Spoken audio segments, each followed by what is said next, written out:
Hey everyone, and welcome back to another episode of the Coach's Kitchen. We have our sous chef Bonnie here.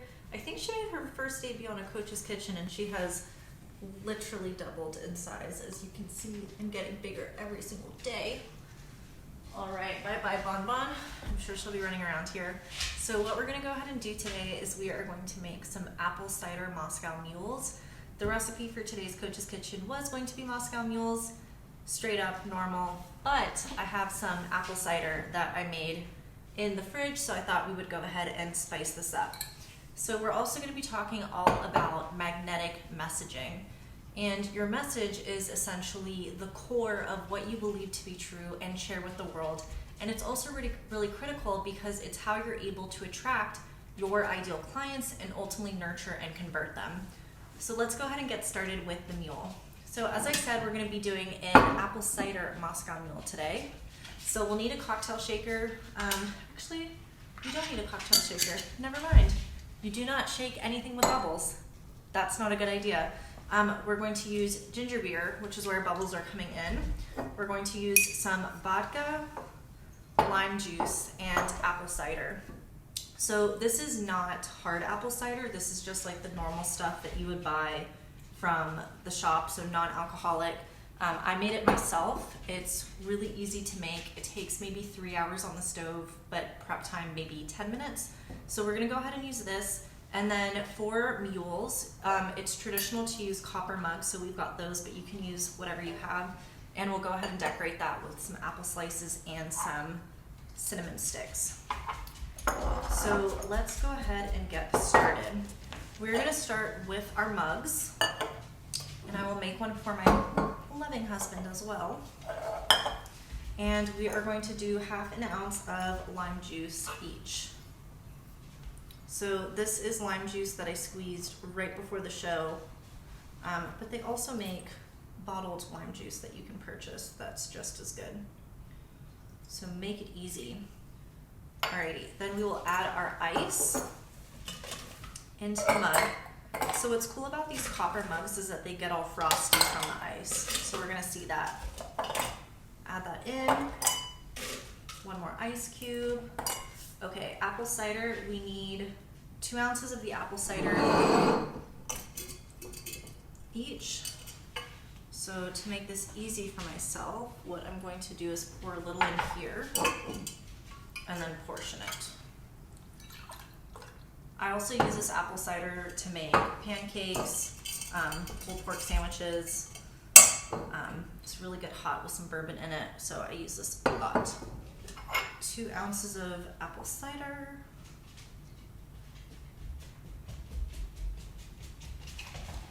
Need a little bit more. Let me know where you're watching from, where you're tuning in from. I'm feeling very fall, very festive. I've got my flannel, I have my pumpkin, I've got my pumpkin patch candle back there, so I'm feeling all the fall vibes. 2 ounces of apple cider, great. 1.5 ounces of vodka, which you might need to call on the husband to open, and we might need to crack open the second bottle. Okay, 1.5 ounces.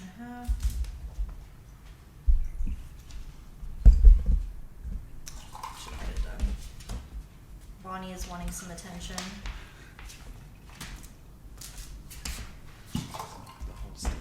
Yeah, you can bring her over here. Come here, Bub Bud. Come here.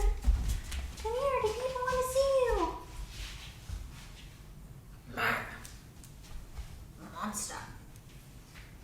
Okay, and then top up with 2 ounces, hey baby, 2 ounces of ginger beer.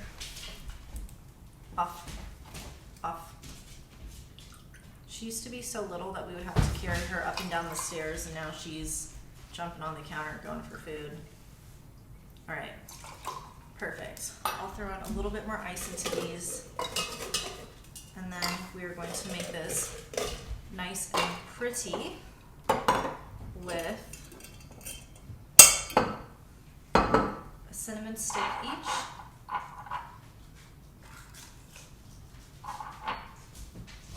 And an apple slice.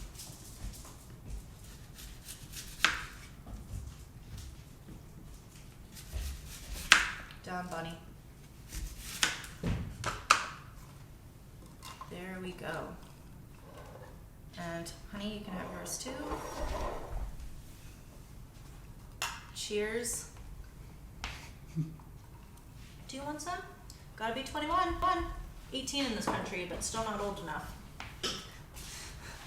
So I'm not sure if you can see into here. If Paul can help me out with this, he can lift it up. But it's a really pretty drink. It tastes really nice. It's very fall, and I think it's just something, you know, fun to make for a Thanksgiving party or a pumpkin picking party or dog eating everything that you love party.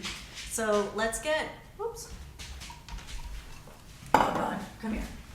Let's talk to the people about magnetic messaging. So the way I describe messaging to my clients is that your message is what you believe to be true. And the reason why I really like to land into this place of truth is because that is your core driver and operator in everything that you do in whatever your field is. So let's say your field is health coaching, and maybe what you believe to be true about health coaching is that a healthy body comes from a healthy mindset. If that is what you believe to be true, then that is the thing that you need to be talking about all day long, because your ideal clients also believe that to be true. So if you want to find the perfect people for you, then you need to have that alignment in messaging and really clearly communicate that. So for me, that's why I really land in this question of what do you believe to be true? Paul is currently crawling underneath the tripod, so you can't see him, but I really hope that you could. And I very much love my husband, who is, oh, shh, don't tell them, shh, I told them. So your message is what you believe to be true, and it's extremely important that you communicate that. The other thing, though, about truth is if we believe something to be true in our brain, it's a fact, and facts are supported by evidence. Now, this evidence is going to be your brand story, and oftentimes it's not just one story, it's stories, in the sense that whatever you believed to be true, which is usually some sort of recipe for success in your chosen field, whether that's web design, copywriting, development, business coaching, relationship coaching, whatever that is, that recipe for success is probably something you've leveraged more than once. It's also something that your clients have leveraged. So I really think of it as a turning point and a before and after. So for me, the thing that I really believe to be true is that I can have anything that I want in this life if I'm willing to work for it and hold the vision and show up. So for me, it's really about making sure that my actions match my intentions. And I kind of synthesize that and bring that together in my framework, intentional, manageable, and profitable. Now, this is something that's really appealing to my clients because my clients are people who want to have the best of both worlds when it comes to mindset and spirituality, but also strategy. So we start with that intentional piece of being really clear about what we want. We move into manageable, which is making it really strategic, and then we go into profitable, which is about blowing it up.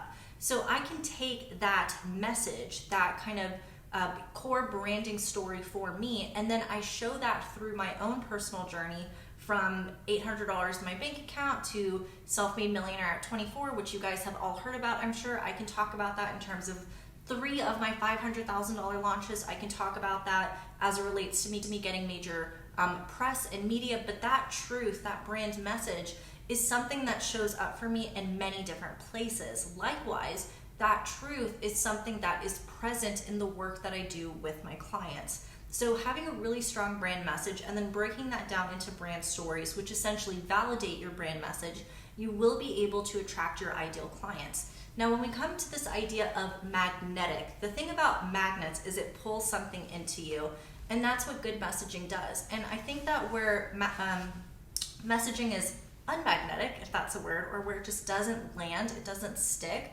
is when it's really dry and vague and bland. So if you're trying to say the right thing so that you can catch as many people as possible, I think you're missing the point.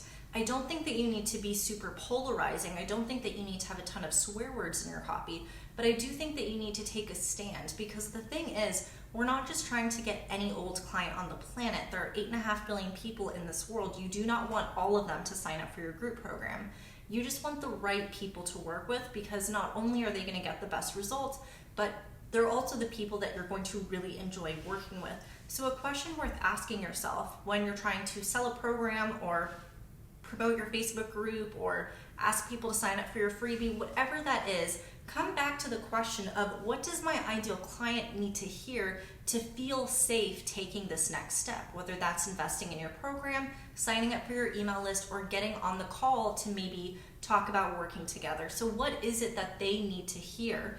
And for that to be possible, you need to have a deep understanding of who your ideal client is. Now, most people will tell you that your ideal client is all about demographics and how old they are and what age and where they live and things like that. I think that's bullshit. Do not worry about demographics. Worry about personality.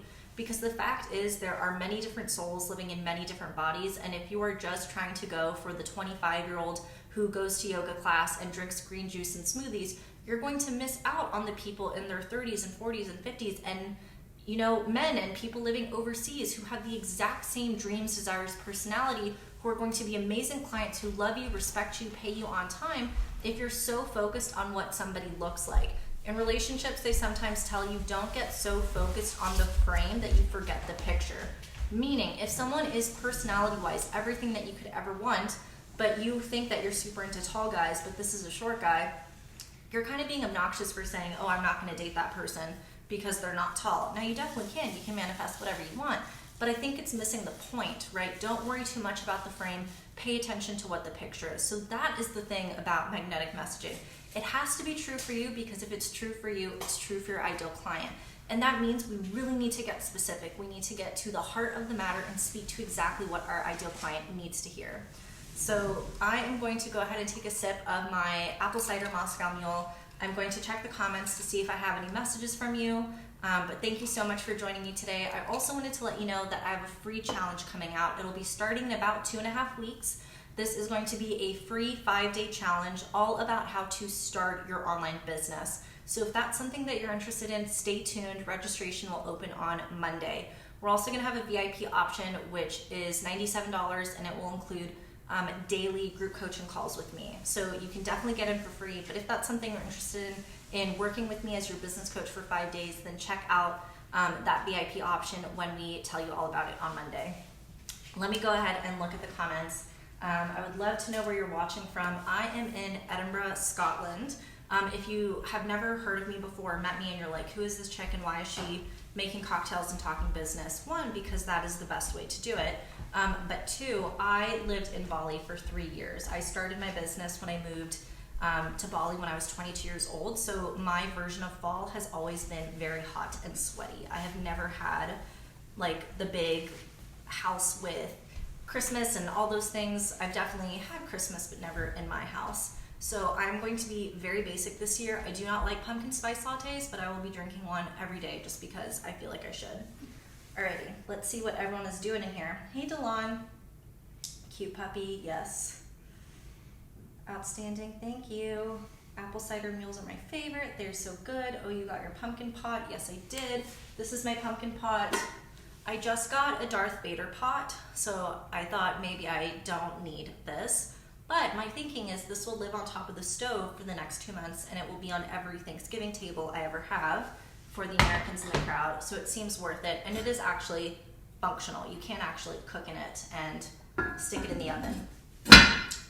So, I don't see any questions, but if you have any questions about messaging, let me know. Like I said, I do have that free challenge starting in 2 weeks. If you need help starting your online business, I would love to see you in there. Paul, do you remember how many people signed up last time? We last ran this in April. I think it was like 4,000, wasn't it? 4,000? 4,000? Yeah, so 4,000 people, something like that, plus or minus a little bit, signed up last time. We had such amazing response and results from the people who went through that program. So we are going to do it again, but slightly differently, and I would say even better than before. So go ahead and keep your eyes peeled for Monday when we drop that. And if you are further along and you've already started your online business, maybe you're already at 6 figures and you're looking to scale to multiple 6 figures or 7 figures, then feel free to message my Instagram or email my team, support@sabrinaphilipp.com, and we can figure out the perfect way to work together. I'm going to go ahead and head out now, but cheers. Thank you so much for joining me, and I hope you have an amazing weekend.